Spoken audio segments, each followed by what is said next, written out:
안녕하세요. 오클랜드 교회 믿음의 교우들에게 소망의 인사 드립니다. 우리 삶 속에 이런저런 일을 만날지라도 하나님의 손에 붙들림 받은 하루, 또 말씀 안에 온전히 거하는 하루가 될 수 있기를 축복합니다. 자, 오늘의 양식 49번째 묵상입니다. 7월 7일 화요일입니다. 제목은 하나님의 손에 붙들림, 본문은 역대상 11장 9절입니다. 만군의 여호와께서 함께 하시니 다윗이 점점 강성하여 가니라. 아멘. 자, 역대상 11장은 마침내 다윗이 온 이스라엘의 왕으로 세워지는 장면을 기록하고 있습니다. 온 이스라엘이 헤브론에 모여 다윗에게 기름 붓고 다윗은 난공불락의 예루살렘을 정복해서 다윗성으로 삼게 됩니다. 그러나 이 영광스러운 대관식 뒤에는 우리가 쉽게 지나쳐서는 안 될 아주 긴 시간이 숨어 있습니다. 오늘 우리는 그 긴 시간 속에서 한 사람을 붙들고 계셨던 하나님의 손을 함께 묵상하려고 합니다. 다윗의 생애를 대략 이렇게 정리할 수 있을 겁니다. 다윗은 15살쯤 사무엘로부터 기름 부음을 받았습니다.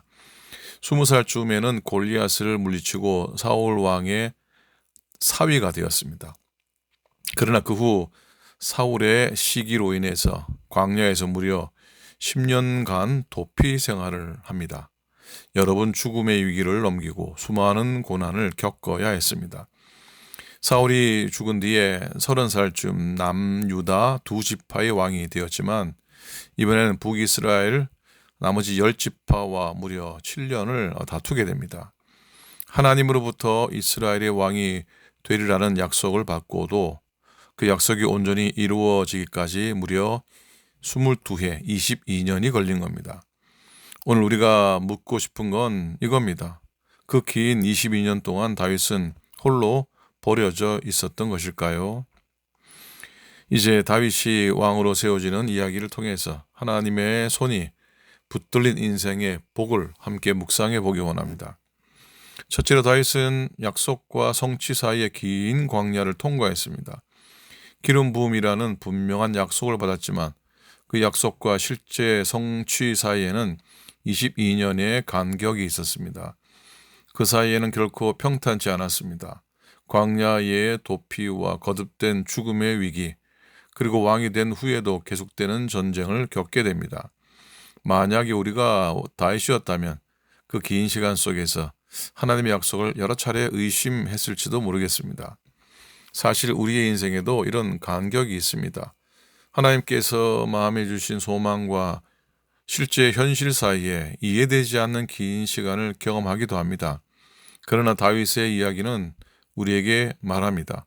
약속과 성취 사이에 그 긴 광야 같은 시간조차 결국 버려진 이야기가 아니었다는 겁니다. 둘째로 그 모든 과정은 하나님이 그리신 밑그림이었습니다. 이 거대하고 위대한 밑그림을 하나님께서 친히 그리셨고 또한 이루어 가셨습니다. 하나님은 당신을 신실하게 섬기는 다윗을 선택하시고 왕이 될 자질을 하나하나 준비시키셨습니다. 골리앗과의 싸움을 통해서는 하나님을 향한 뜨거운 열심과 용기를 드러내게 하셨습니다. 사울 왕의 사위가 되게 하셔서 왕가의 일과 나라를 다스리는 법을 배우게 하셨습니다. 그리고 사울에게 쫓기던 광야 생활을 통해서는 어떤 상황 속에서도 하나님을 신실하게 섬길 수 있는 인내와 굳세 믿음을 세워가게 하셨습니다. 그래서 성경은 그 모든 과정의 결론을 이렇게 기록합니다. 만군의 여호와께서 함께 계시니 다윗이 점점 강성하여 가니라. 다윗이 강성해진 이유는 그의 능력이 아니라 그의 실력도 아니라 매 순간 그를 붙들고 계셨던 하나님의 손이었습니다.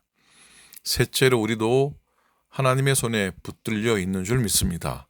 우리의 신앙생활에서도 하나님은 큰 그림을 가지고 계시죠. 그러므로 우리는 지금도 우리 인생을 빚어가고 계시는 하나님을 믿고 신뢰해야 합니다. 우리 인생이 하나님의 손에만 붙들려 있다면 좋은 말이 아니어도 괜찮고 힘든 일이어도 괜찮습니다.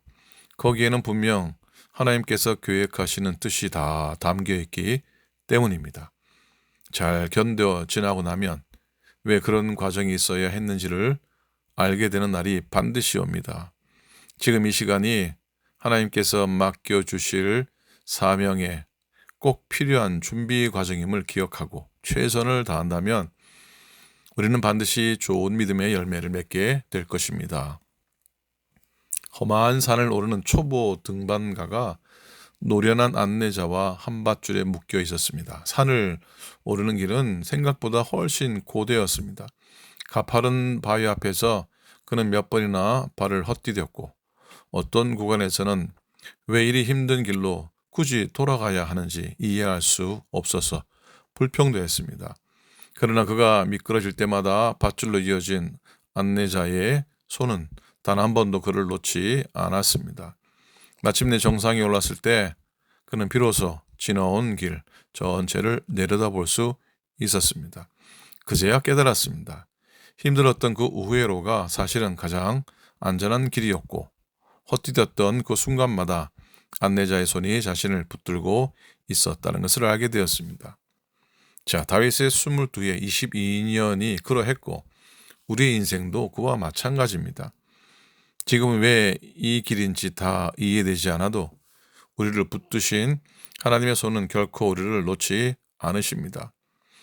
여러분, 오늘 여러분의 인생이 이해되지 않는 상황을 지나고 있더라도 그 손을 신뢰하시기 바랍니다.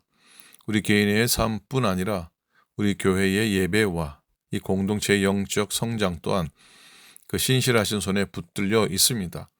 그 손을 믿고 맡기며 각자의 자리에서 최선을 다하는 저와 여러분이 되기를 소망합니다. 그래서 늘 여호와를 찾았던 다윗처럼 하나님이 함께 하시기에 점점 강성해가는 복된 인생과 공동체가 되기를 주님의 이름으로 축복합니다. 아멘.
나의 영혼이 주 찬양합니다. 주를 기뻐 노래합니다. 비천한 나를 들어 큰 일 행하시니 주님의 이름 거룩합니다.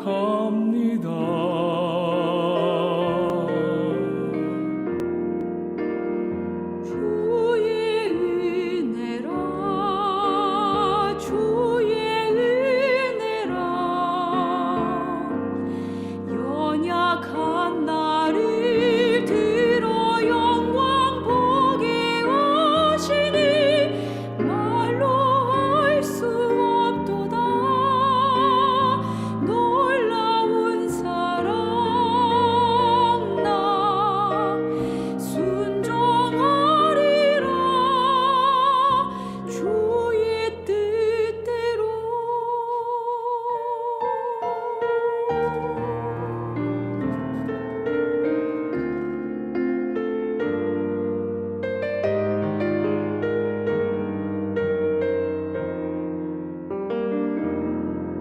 주의 자비로 날 감싸주시니 모든